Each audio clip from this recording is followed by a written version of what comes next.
This is Battleground PA, a PennLive podcast discussing the issues that matter to Pennsylvanians and documenting the events in the Keystone State and beyond that could shape how you vote in the 2024 elections. Welcome, everyone. This is Joyce Davis, PennLive's Outreach and Opinion Editor. And yes, this is Battleground PA, and we're in for another treat with Jeffrey Lord, who somehow hails from the Republican side of things, and Rogette Harris, who's our loyal Democrat. Welcome, lady and gent. It's nice to have you here with us. Thank Good you. to be here, as always. Yeah, so here's what we're going to do. Normally, to be honest, international doesn't play high in politics, right? But for some reason now, everyone I talk to, or at least maybe it's my circle, is talking about what's going on in Gaza. And we're in today, we just got news that some aid workers have been actually killed in an Israeli attack. And unfortunately, it's a popular group called, I think, World Central Kitchen. They go around the world trying to keep people from starving to death is what they do. And so now they've been killed. So I guess what I want to pick up our conversation today is let's just talk about this. Isn't it unusual that we're having this type of international issue impact, or is it impacting? Do you think it is impacting the elections nationally as well as locally? What do you think, Rogette? I think it depends on who you ask. I don't think it's the number one issue, but it's definitely, one of the biggest current events right now, and a lot of people are paying attention. And at least on the Democrat Party side, there is a section that is not pleased with what's going on right now with the Gaza war. So yes, I do think it could play a factor, even if it's not the deciding factor. It is a fact. It's what people are. Go ahead, Jeffrey. Sorry. I would agree with that. I think, particularly in terms of the Democratic Party, I think in Michigan you've got an Arab American community, places like Dearborn, et cetera. I do think this is a real issue for them. And then, of course, sprinkled in different parts of the U.S., you have a Jewish American community. Yeah. And I think that it can be an issue there. By and large, the entire country, I don't think so yet. Not that it couldn't get there, but I don't think so yet. Again, I always think that people are most concerned about their own pocketbooks first, irrespective of things. And in our lifetime, Joyce, there was the Vietnam War. Yeah, that was a huge issue. That became a huge issue. Yeah, yes, yeah. It did. Yeah. And so it can happen. There's no question.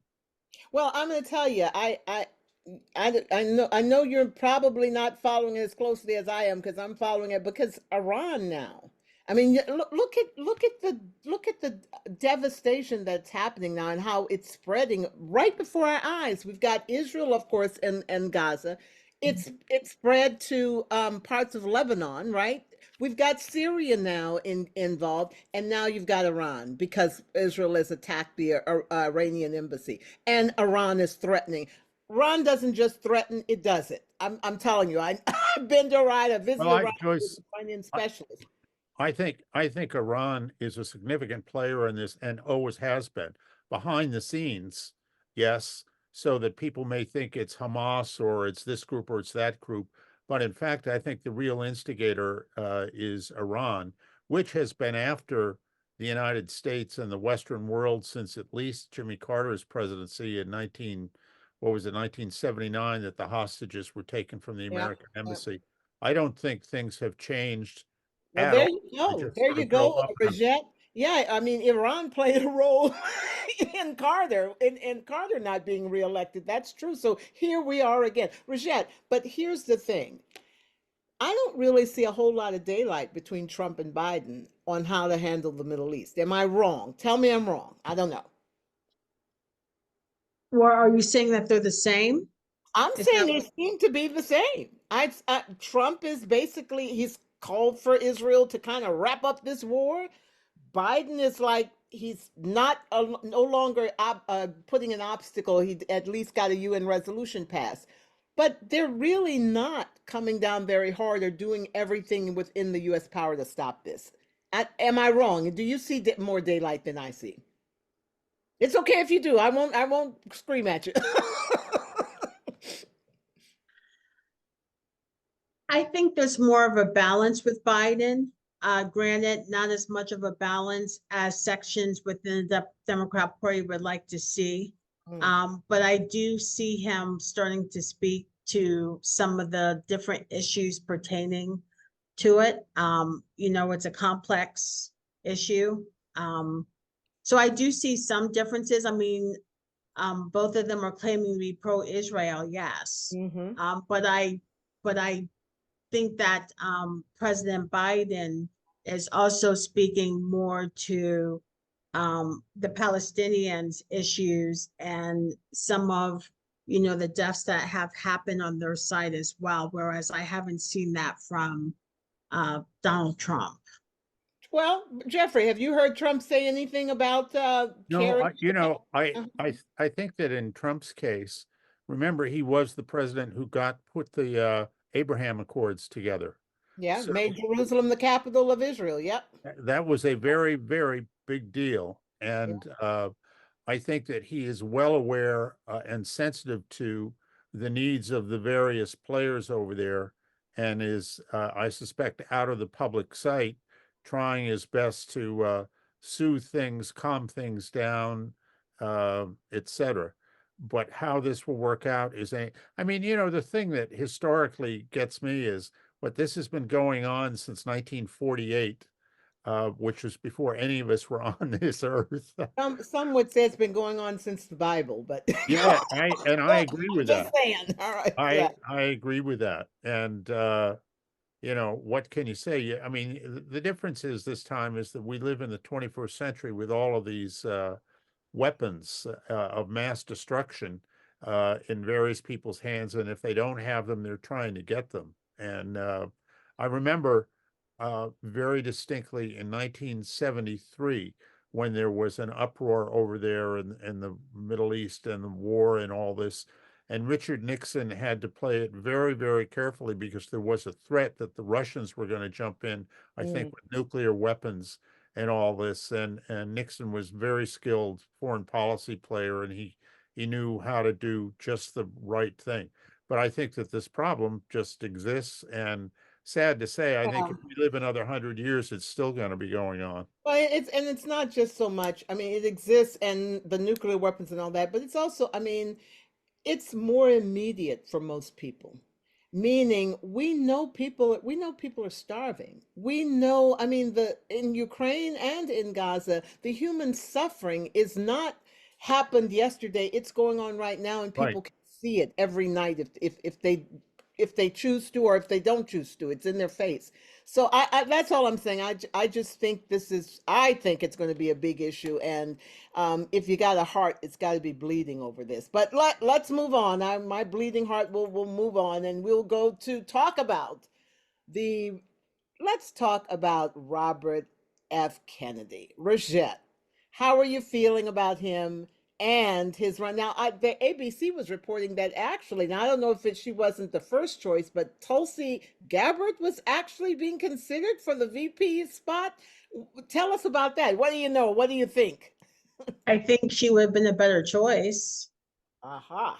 Okay. Why? Yes, why? Well, she's more well known, Yeah. especially among the more progressive sector of the Democrat Party. So you think she would have done more damage to Biden, in other words? She would have brought in more votes. More attention. She would have definitely, there would have been more chatter around her. Well, I thought there was considerable chatter right now around Nicole Shanahan, but maybe not. I mean, maybe it's been short-lived. Maybe right? around the news. Yeah. But the primary is this month. So, while we mean the party, we're doing our canvassing, reaching out to voters, talking to voters, whatnot. I haven't heard one person yet mention Robert Kennedy and our. So you're really not scared of her. You're really not scared of her. It's really bringing oomph. Well, I want every vote I can get.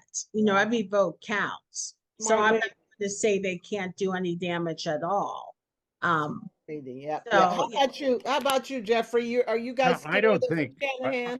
I don't think she is a threat to anybody. And that's because, just in the American political system, you have to be known. Mm. Tulsi Gabbard, and Yeah. she's got her fans and her detractors, but lots of people know who Tulsi Gabbard is. And that's just in general, when you're picking a vice presidential nominee, that's what you want to do. I mean, Joe Biden, to his credit, picked Kamala Harris. I mean, good Lord, she'd been the attorney general and senator from California. People knew exactly, in certain parts of the country, knew exactly who she was.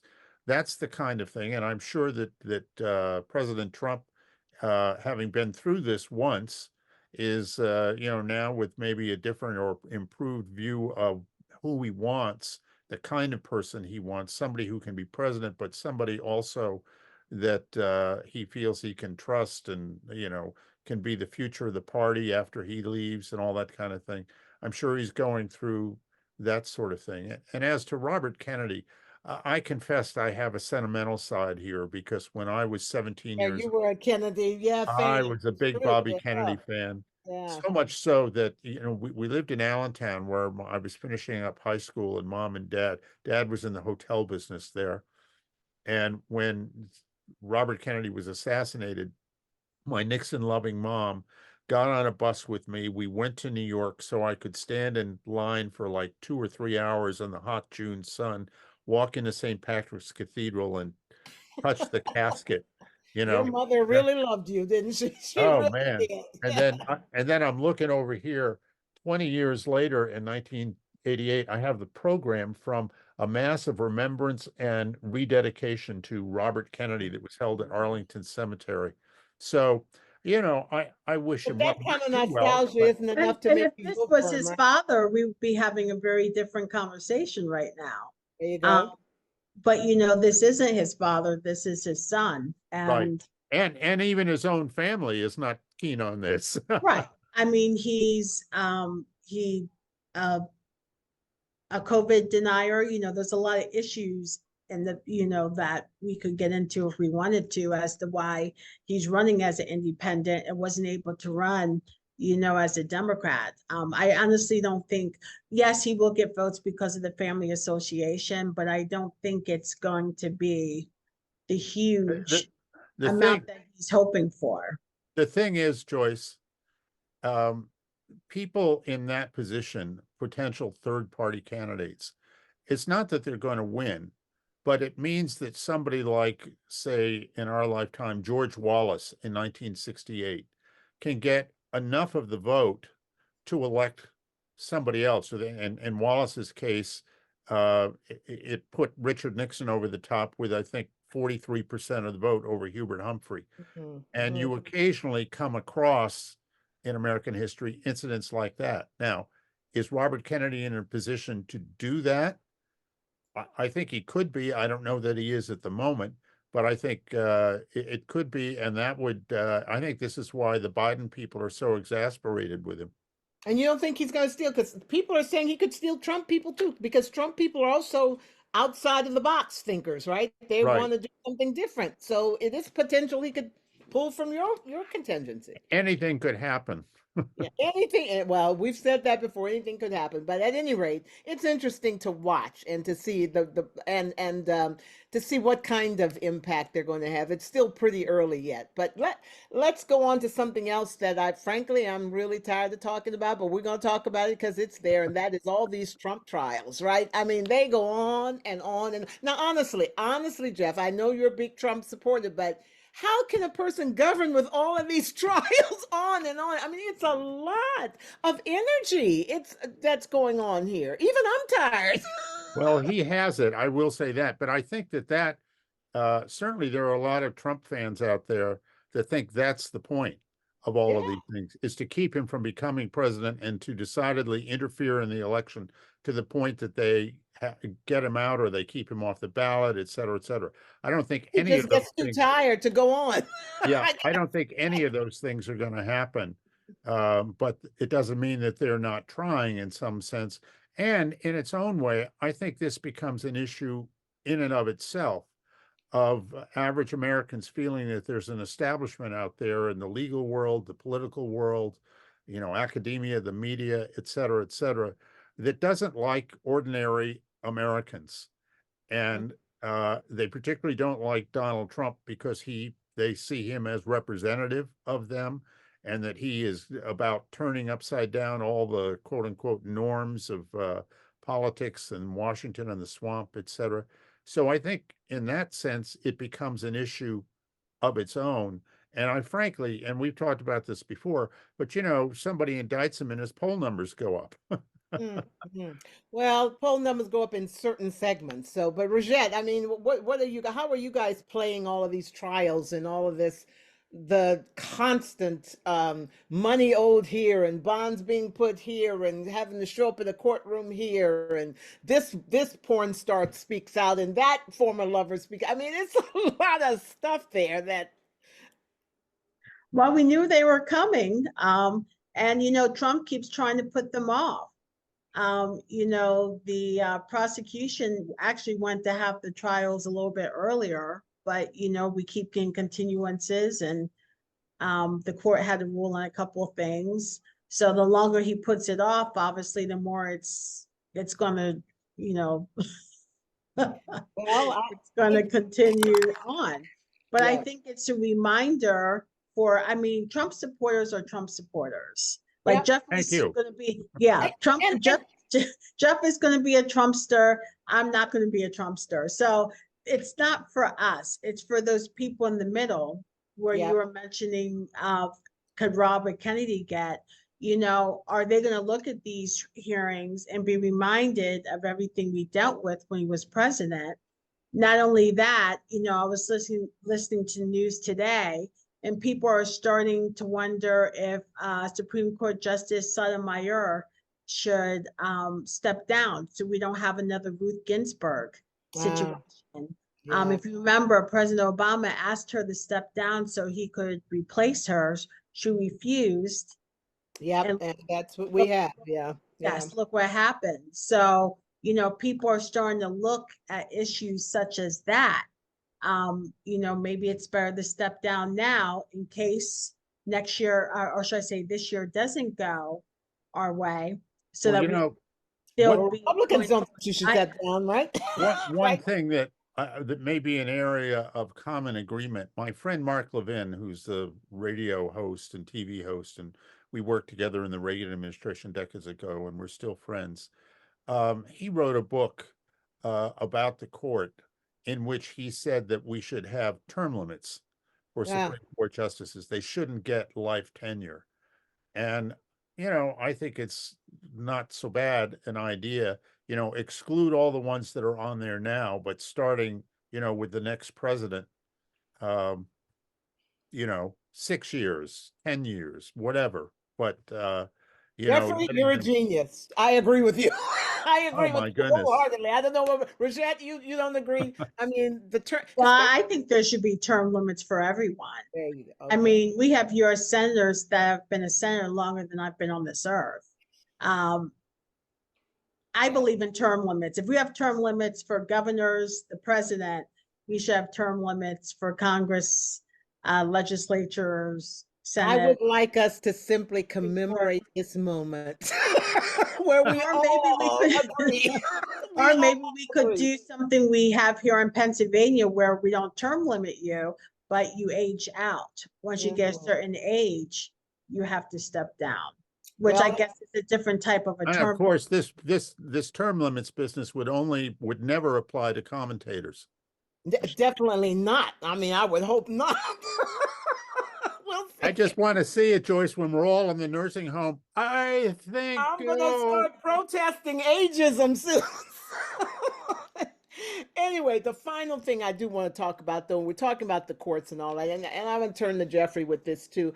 I mean, once again, we have Trump being issued a gag order, and I'm not, honestly, I am worried. I am worried about judges and about the independence of the court. And I mean, I would just think that you don't attack the judge and their family and all of that. It's un-American. It's not the right thing to do. I mean, you know what I'm saying? I mean, Well, Tell me Joyce, what I'm not seeing. Maybe I'm Joyce, not seeing something right. Go ahead. yeah, I mean, what I see is that some of my friends on the left, my liberal friends, have no problem doing this if the target is Clarence Thomas. Oh, no, I'm And they talking go about after anybody. they, No, they no, go no. after they That's go not what after Joyce is saying. Joyce is not saying anybody should be able to do it. no, I'm no, saying, no. I right know it's now, not you you, know, but okay. I'm saying there are people out there who have made apparently it's life work to try and get Ginny Thomas because she's involved. She's a conservative. I know her. She's a lovely person. She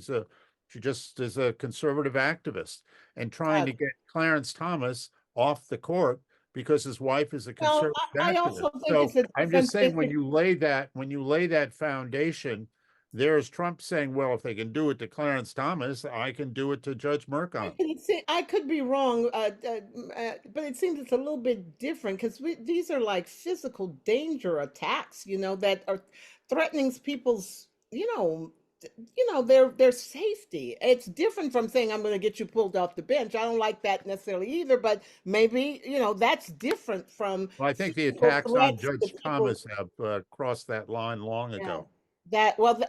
I disagree with all of that. Nobody, I think that, I mean, Rogette, weigh in here. I mean, I think there are people legitimately concerned about our former president needing to stop the rhetoric associated with attacks on the court. Am I wrong about that, Rogette?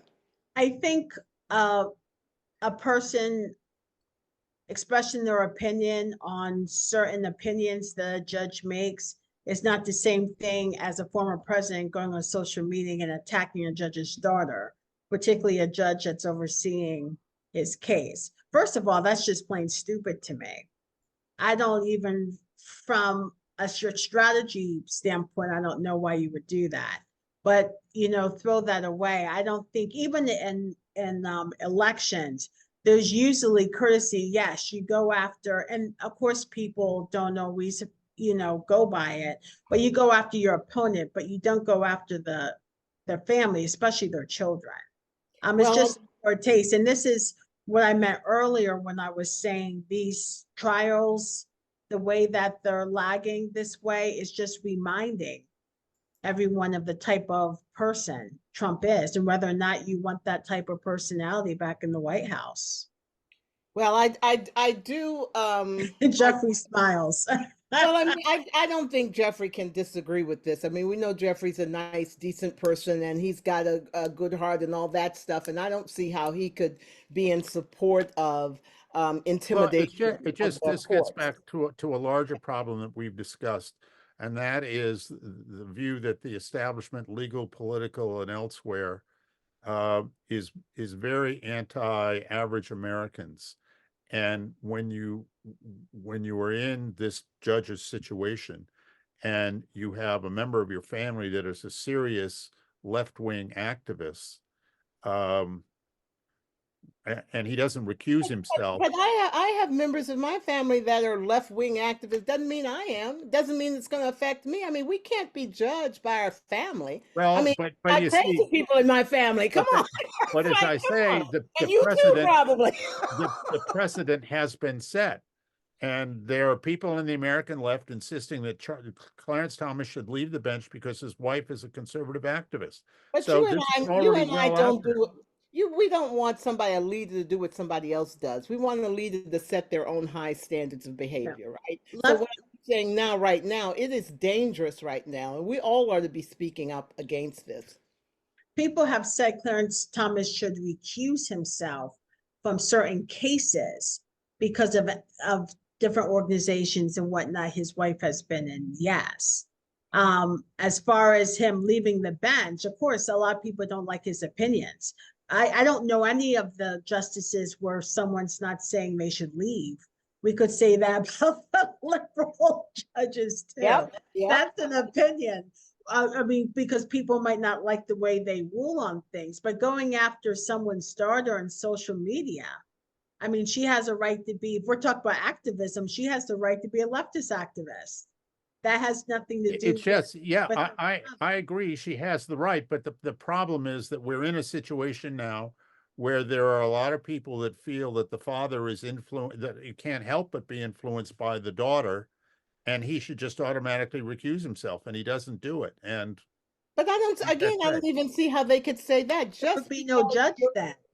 Everyone falls somewhere. Everyone's going to have an opinion on Donald Trump. There would be no trial. There would be no judge. There's not one person in the world. That's the purpose of being a judge, that you're able to put your personal feelings aside to hear the step evidence back of a and be case. right. except Well, that the Trump people feel that these judges have not put their personal feelings aside. Therein lies the problem. well, but Jeffrey, at some point we have to return to having confidence in our institutions, or we've lost democracy. I I mean, what agree. you're describing is we don't have it now. You're No. describing that, well, and that is also very dangerous. Do And you feel that way, Jeffrey, with the Black Lives Matter protests then?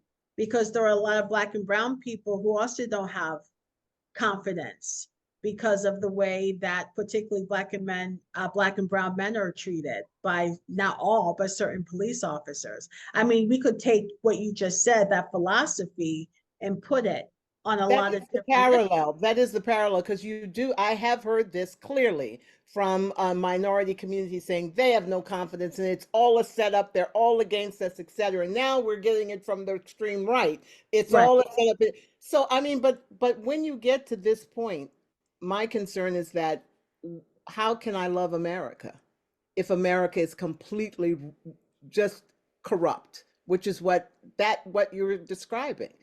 How can we love a completely corrupt nation if that's really what you think, Jeffrey? Because it's our job here to correct the corruption. All right, we're correcting the corruption. Well, on that happy note, well, we're doing our part to at least expose and talk and try to find some common ground.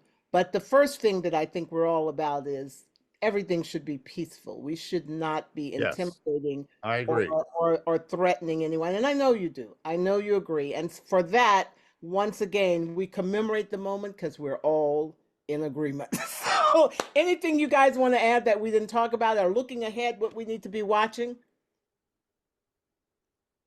Well, I have a question and a little concern for Rogette. Are you going to the Democratic National Convention in Chicago this year? I am. I'm going to be a delegate. Well, the reason I say this is, driving around doing errands today, I had the radio on, no talk show, just news reports.